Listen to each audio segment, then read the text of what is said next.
गुरु ब्रह्मा गुरु विष्णु गुरु देवो महेश्वर गुरु साक्षात् परब्रह्म तस्मै श्री गुरुवे नमः।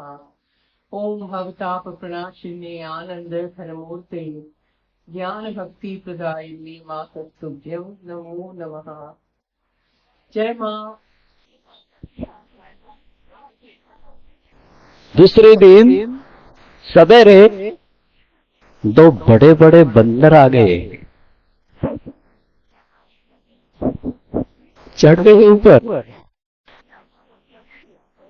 दोनों तरफ शिखर के बैठ गए, दोनों के हाथ कलश पर, हिलाते हैं घुमाते हैं, हिलाते हैं घुमाते हैं। इस प्रकार करके वो कलश तोड़ के फेंक दिया। फिर एक एक ईंट निकाल रहे हैं, निकालते शरीर की तरफ देखे फेंक देते। जहां तक गलत था वहां तक सब कुछ निकाल के उखाड़ के फेंक दिया, चले गए। अब बाटोरा को बुलाकर शरीर पूछता है कि देखो बंदरों ने ये किया, आप क्या करेंगे?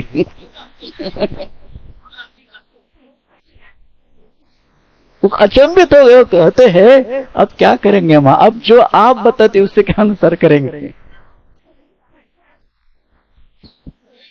फिर बन गया मंदिर, मूर्ति स्थापना हो गई। उस समय का भी बड़ा अद्भुत वर्णन है।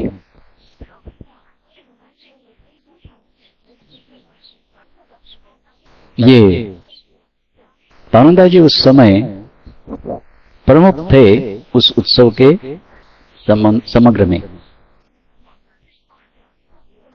जुलूस निकाला था पहले। नगर प्रदक्षिणा तो हर समय मूर्ति स्थापना के पहले नगर प्रदक्षिणा की जाती है।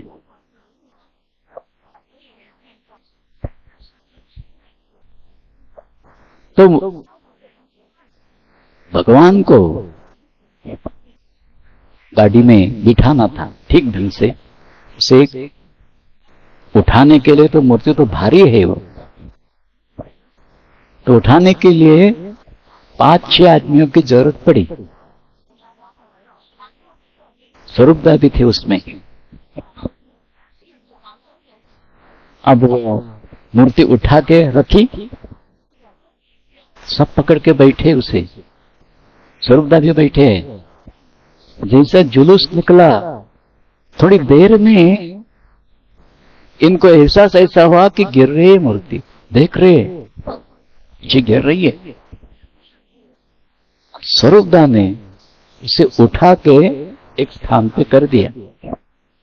बाद में सोचते इतनी भारी मूर्ति में अकेला कैसे उठाता है।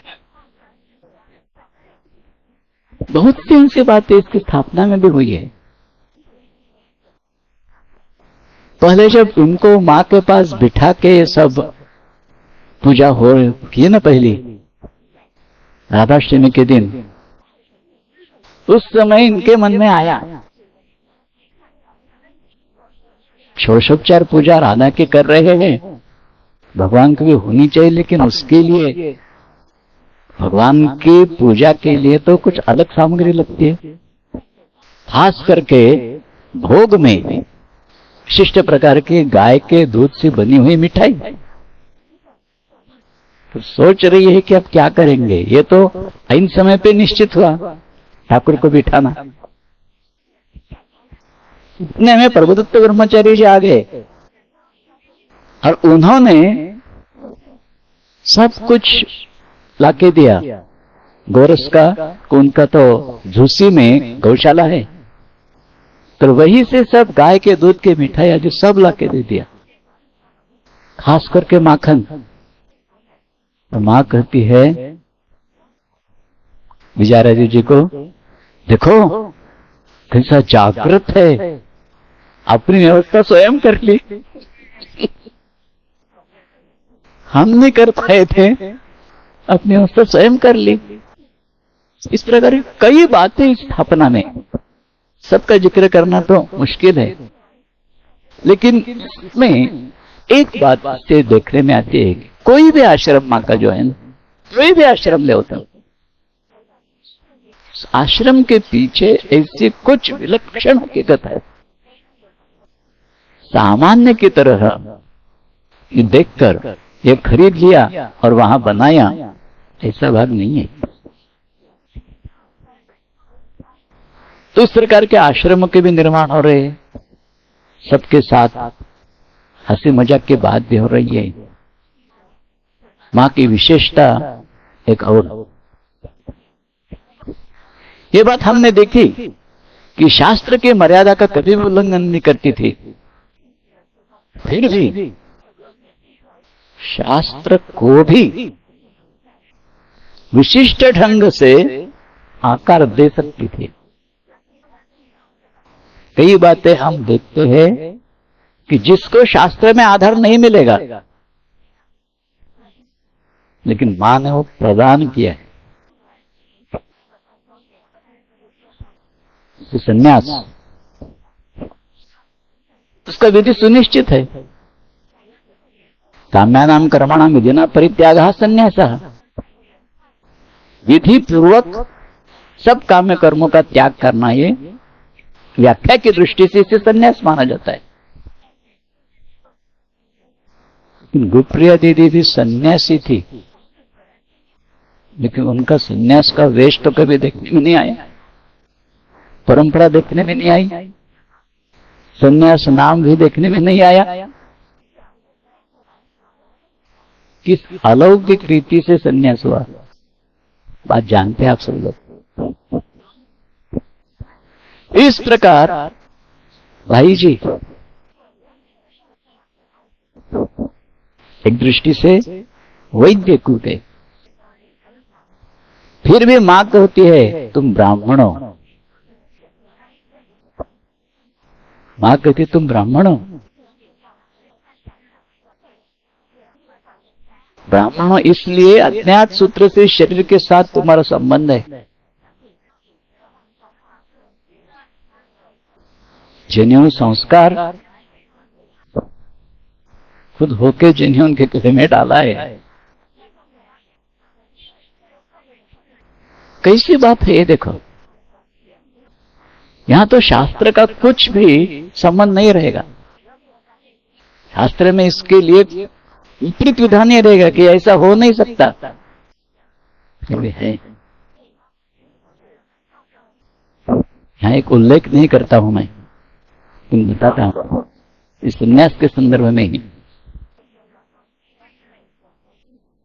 विधिपूर्वक संन्यास लेकर उच्चारण करना,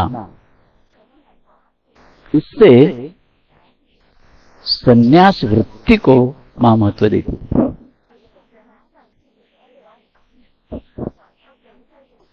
वृत्ति संन्यास तो हो गया, वही तो संन्यास है।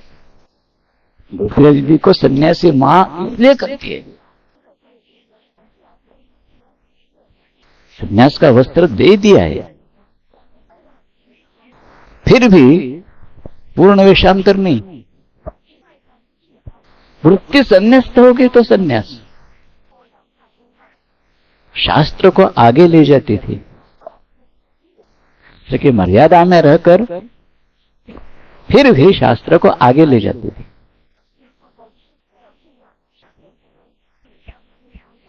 हमने देखी है बात, अनुभूत की है।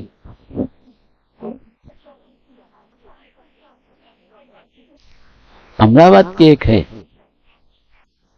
राजस्थान के राजकुल के है, उनका नाम तो अभी मुझे याद नहीं है। तो उन्होंने खुद बताया ये बात।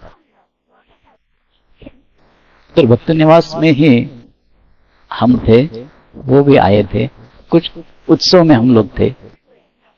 उस समय वो आए हैं और उन्होंने बताया ये बात, दिखाया भी। एक गिरुआ वस्त्र उनके पास था, शाल जैसा। तो कहते हैं कि मेरे मन में संन्यास लेने की बहुत बड़ी इच्छा थी।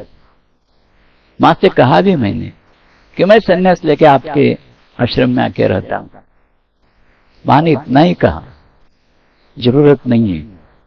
फिर ये गिरुआ वस्त्र दे दिया मां ने, कहा जब तुम ध्यान, भजन, पूजन, संध्या पाठ करोगे ना, उसको ओढ़ लेना, हो गया संन्यास। तुम्हारी वृत्ति संन्यास्त हो तो बाह्य संन्यास की जरूरत नहीं है। इस प्रकार शास्त्र को थोड़ा आगे ले जाती थी। असल में जो मर्म है उसी का पालन, बाकी का उसका जो तफसील रहेगा उसको ज्यादा महत्व नहीं। फिर भी हर एक के मन की बात जानती थी।